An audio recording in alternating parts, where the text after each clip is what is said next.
A summer's day in July 1546.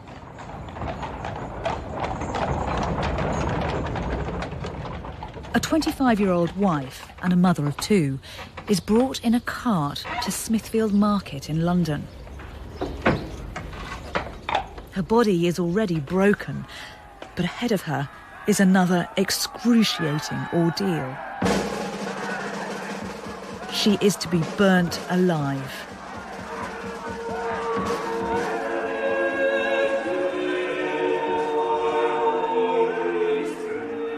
When she was brought unto the stake, she was tied by the middle with a chain that held up her body. When all things were thus prepared for the fire, the king's letters of pardon were brought, whereby to offer her safeguard of her life if she would recant, which she would neither receive nor yet vouchsafe to once look upon. The king offering the pardon was Henry VIII. The woman who refused it was a gentlewoman called Anne Askew. Having passed through so many torments, having now ended the long course of her agonies, being encompassed in flames of fire, as a blessed sacrifice unto God, she slept in the Lord.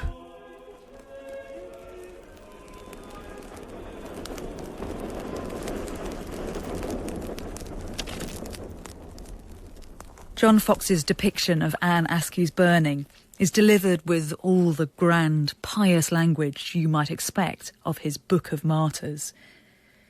But we don't need to depend on his version of events, because, remarkably, we have Anne's own handwritten account of her terrifying ordeal. Hearing the voice of a young woman from this period is unusual enough, but Anne stands out for other reasons too. She is the only woman ever to have been tortured at the Tower. She is a Protestant, killed by the founder of the Protestant Reformation, and she chose to reject her children, her earthly family, in favour of the family of Christ. So what turned this gentlewoman, deliciously brought up, as one source has it, into a radical and a martyr? To start to understand Anne, I headed for the comfortable county that was her ancestral home, landowning Lincolnshire.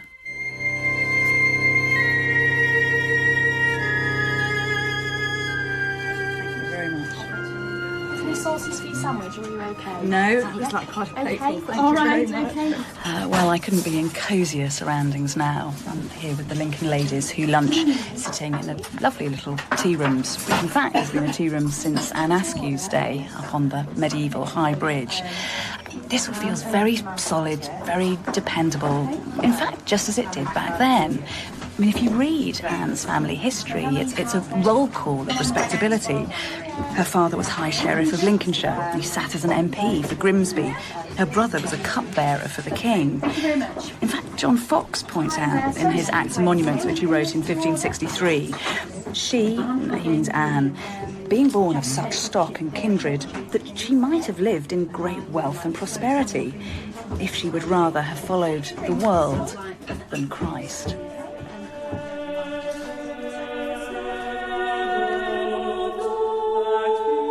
Anne's Protestant Christ was a newcomer. At this early stage in the Reformation, many, probably most English families, like their king, remained staunchly Catholic.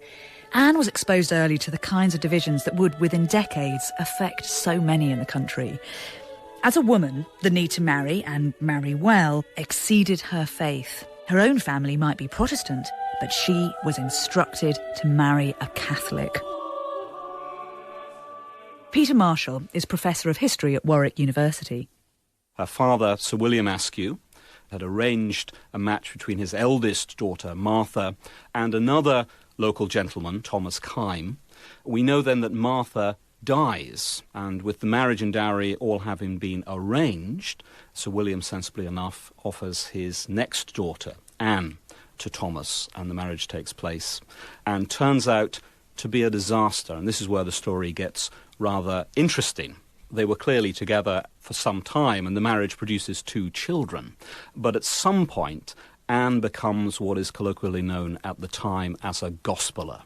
That is, she is someone who is drawn to the Bible in English, and a gospeler is somebody whose approach to the Bible is not merely a passive one, but who takes to reading it in public. And Anne is soon in conflict with the priests of Lincoln Diocese and of Lincoln Cathedral when she insists on gathering an audience around her to read from the words of Scripture. That decision took her the 11 miles from her farm up the high hill to Lincoln Cathedral. The Bible in English is now on display here, and as a Protestant, she clearly feels compelled and emboldened to go to read it. Not a crime, you might think, but in the dangerous world of Reformation England, this was a provocative act. The facade of Lincoln Cathedral declares itself as the highest of high churches. It's fantastically imposing and kind of give the sense of a really rock-solid Catholic establishment. We're welcomed here by automatic electric doors, very un-Tudor. Well, that is very splendid. Actually, though, in Anne's day, it wouldn't have looked anything like this. I mean, now you can just see the unpainted limestone and Purbeck marble. But Dr. Thomas Freeman, who's the researcher on the British Academy's John Fox project, has come here, and he knows only too well that this would have been a much gaudier, much brasher place when Anne came. There would have been imagery over statues of saints, which would have been objectionable to her. We now have Victorian stained glass in here, and the reason it's Victorian is the medieval stained glass was removed by the reformers and by people of similar religious sympathies because of what it depicted. This all would have been offensive to her. The second point is that right now when you're here, it's rather still, rather peaceful, and we think of churches as peaceful places to go, contemplate, worship. It would have been a market in here. There would have been people buying and selling things. This is also a business center. It's a tourist center. There are 2 shrines here that are attracting pilgrims. And pilgrims come in and they're buying souvenirs, they're buying mementos, they're changing money. There is all sorts of business going here, so much more worldly. And that might well have been offensive to her too. Those we know who need our prayers today, those who are sick or sad. It's interesting that a female chaplain speaks so confidently from the pulpit in Lincoln Cathedral today, because, of course, that would have been an extraordinary thing for Anne. I mean, just within her lifetime, the Holy Book, which had been closed to lay readers and to women in particular for centuries, is suddenly there for the taking. Rather than the institution of the Holy Catholic Church, the Bible itself has the potential to take on a kind of cultic significance.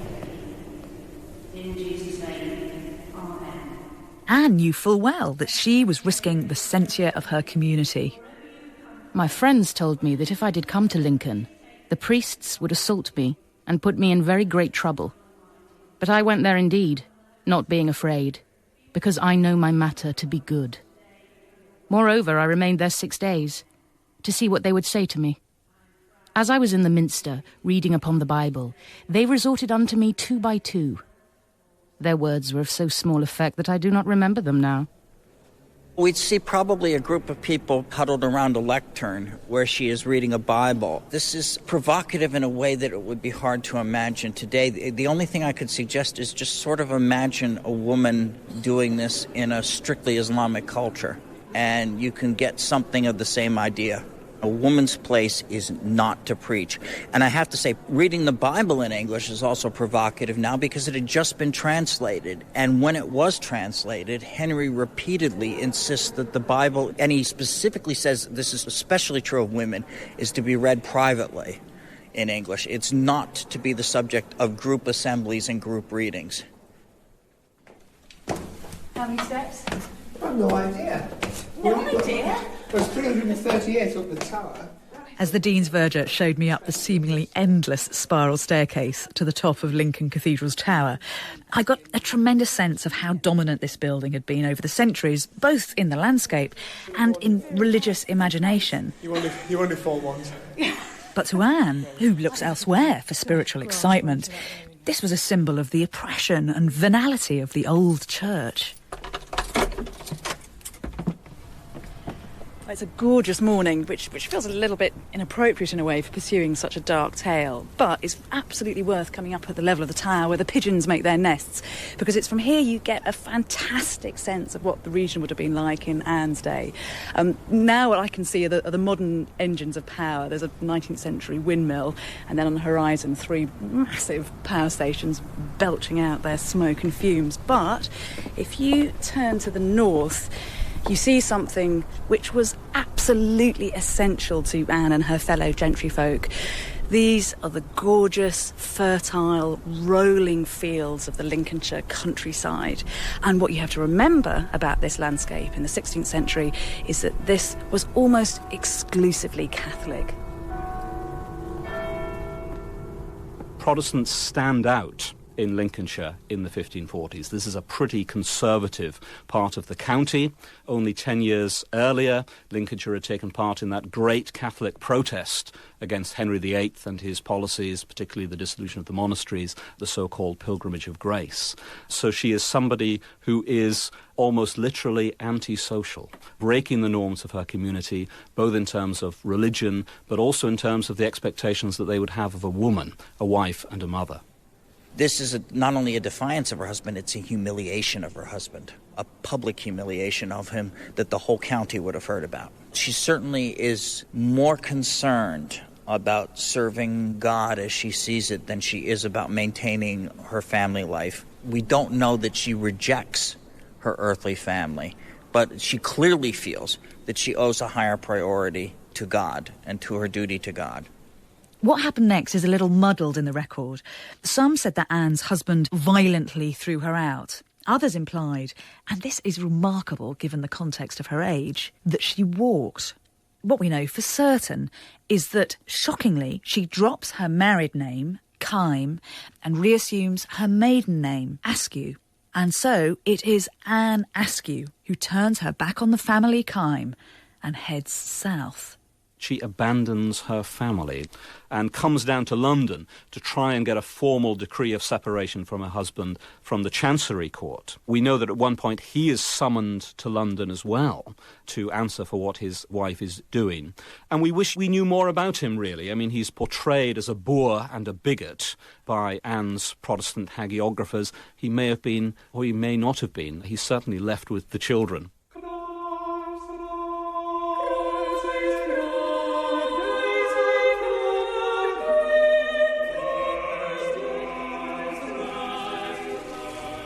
Anne has arrived in London. She gets herself here to the Temple District, which is close to the banks of the River Thames. Brisk, very smart lawyers are striding past me now to go and compare notes by a rather picturesque fountain. I mean, this is the heart of the establishment. But of course, back in the 16th century, this was a liminal place. It was actually cut off from the city by the stinking River Fleet, which of course is buried underground now, but then was little more than an open sewer. All sorts of religious radicals pull together here like drops of mercury, and it is here that Anne takes lodging. She either was, or she was perceived to be keeping dangerous company. Spies are sent to stake out a house opposite her rooms to keep an eye on her.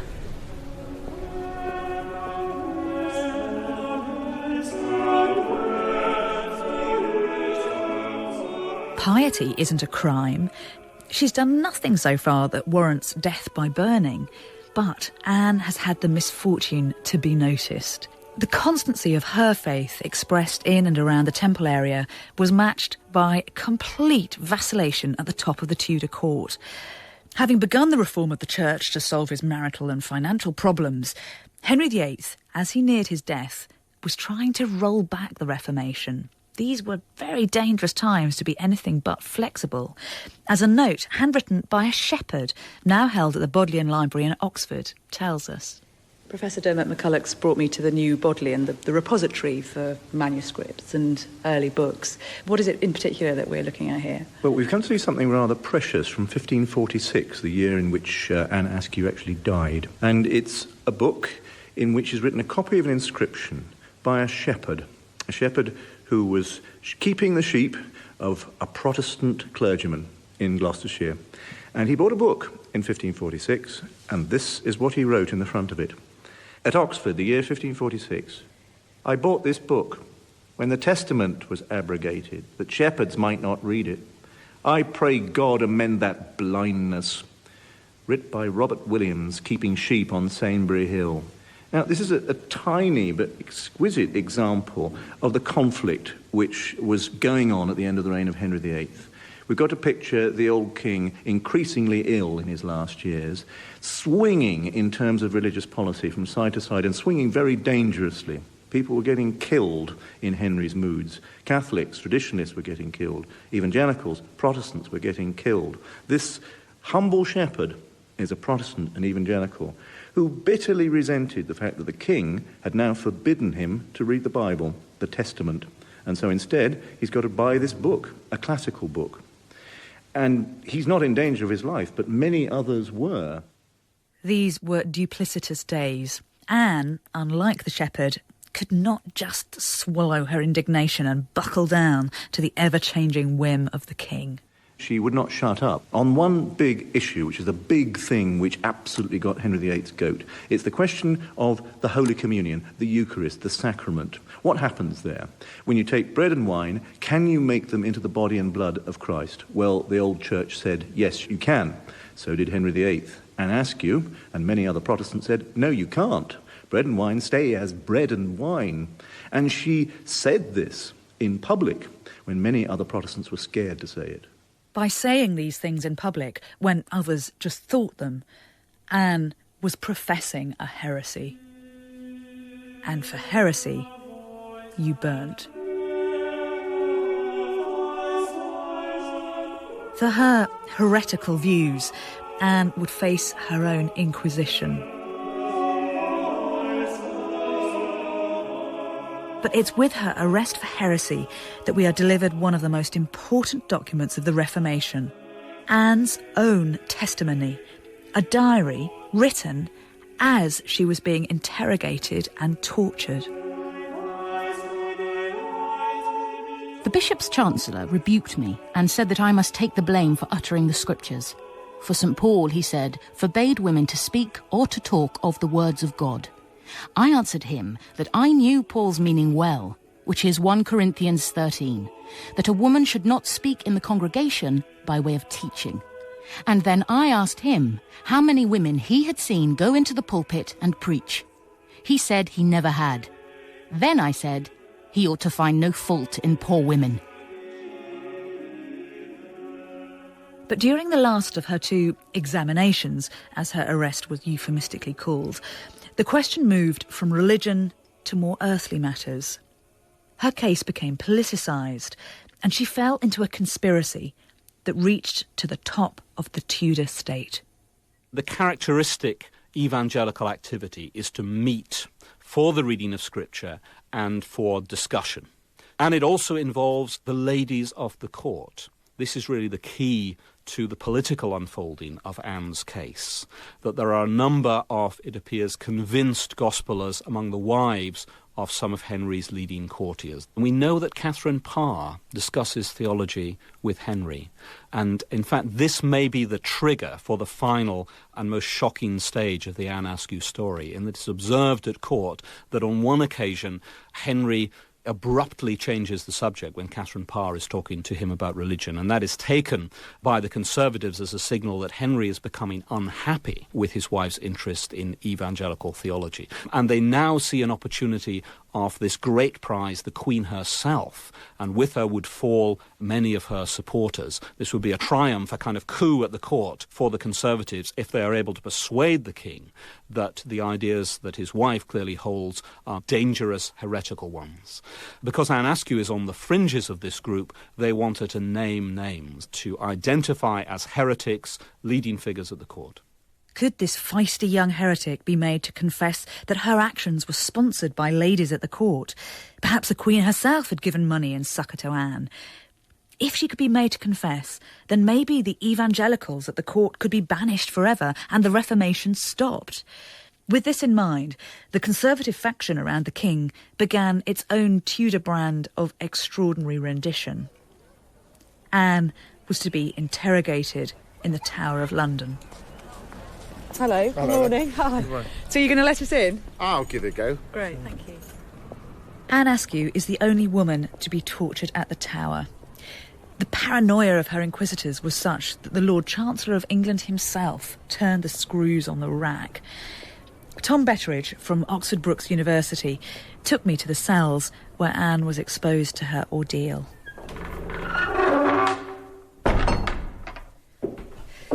It's certainly very dark in here. It's very dark, isn't it? It's really rather ominous. Yes. Actually, you can just see a glimmer of light through the keyhole there. Yes. One of the few things we do know about where Askew was taken was she was taken down into a dungeon. Oh, absolutely. You know, I mean, this is horrible. It's horribly dank even now, isn't it? I mean, you've got a kind of vaulted ceiling, but very rough stone walls. Absolutely. And rough floor. Remember, she's a gentrywoman. Yes. This is not what she would have been used to, what she would have been expected. Also, would have been an entirely male environment down here. Yeah. You know, there wouldn't have been any other women around. Very unusual for Tudor period. And what would she have seen when she walked in here? Well, she would have seen for sure this large rack, they called it an engine, which would have been big enough to get an adult person on, stretched out. So this is probably 12 foot.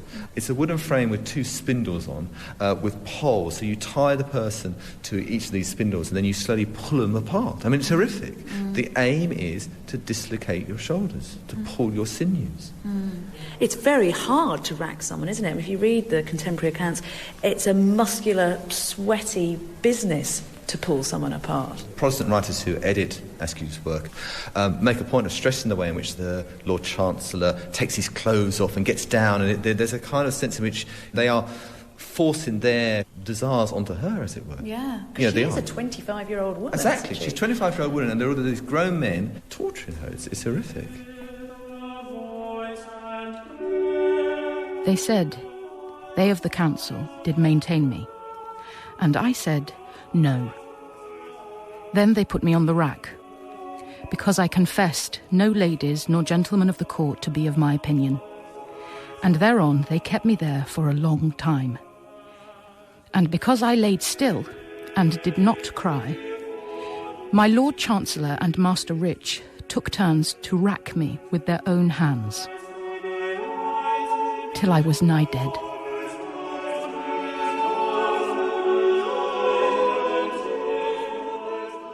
Isolated, miles from her children, companioned only by her beliefs, Anne was utterly unprotected. Her new surrogate family, an immature Christian sect, had no means of saving her. So finally she is condemned and her body is so horrifically damaged she can't even walk. Where do they take her next? Well, she's taken back to prison, and then she's taken very quickly on to Smithfield, where she's burnt. So we get out of this horrible place. Yeah. It is a little bit disturbing. Yeah, well, let's get into the bright lights of Smithfield, isn't it? The meat market. A gabby, attitudinal woman who left her children and her husband, who courted controversy and flirted with political intrigue, is not an easy figure to canonise. Despite the best efforts of her editors and hagiographers, Anne remains an awkward martyr. The contradiction of Anne is apparent at her death. It wasn't clear to Londoners whether this was Carnival Day or a day of mourning. The authorities were very jumpy. Which way would the crowd turn? Would this be a celebration, or would it be regarded as man bringing hell to earth? There's been a livestock market here, I think since at least the 11th century, isn't there? Oh yes, for a long time. Yeah, and still a meat market. I can still smell, I can almost taste the corpses in the air. Of course, the reason why Smithfield is here is because you don't have a meat market in the city limits, because of the pollution, because of the smell. And of course, that's also the reason why, as we come out of the market now, this is where people were burnt for heresy. Yeah, so we've come out into the light here, and this is Smithfield Square, I think, dominated by an underground car park now.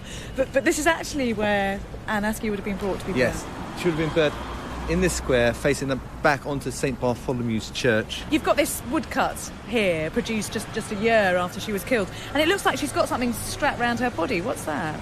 Well, she almost certainly had gunpowder strapped onto her. And actually probably would have been little pouches around her neck and possibly pouches held under her arms. And the idea here was, as the flames started coming up, it would ignite the gunpowder and it would kill her quickly. So this is an act of mercy.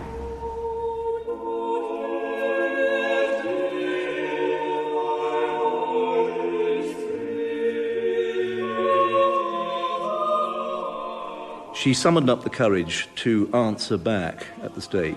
It's likely that she was still as defiant as she'd always been. This is a woman who speaks her mind and did to the last.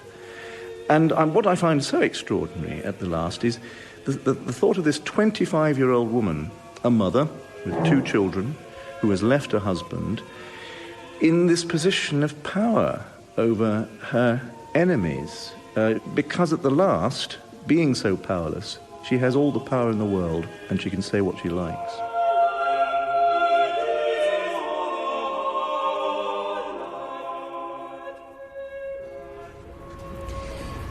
There isn't a martyr's memorial here at Smithfields to Anne.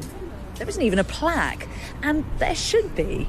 She's a woman who rubs up against the hardcore politics and the hardcore misogyny of her age. She broke down all kinds of orthodoxies by reverting to her maiden name, by denying her children in favour of her beliefs, by taking on the establishment church. She's a woman who speaks volumes about her day, precisely because she was ahead of it.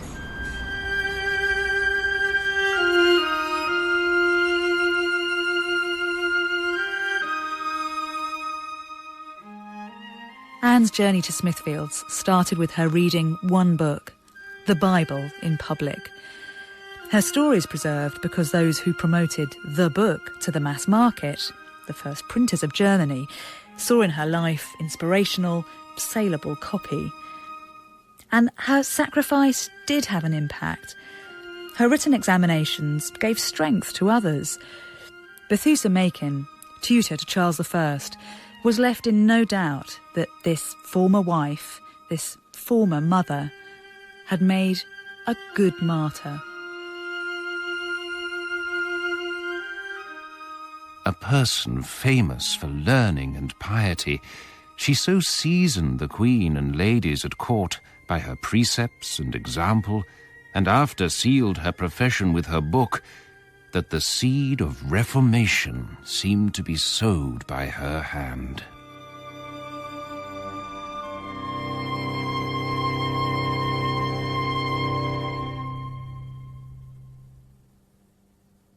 Forbidden Families was presented by Bettany Hughes.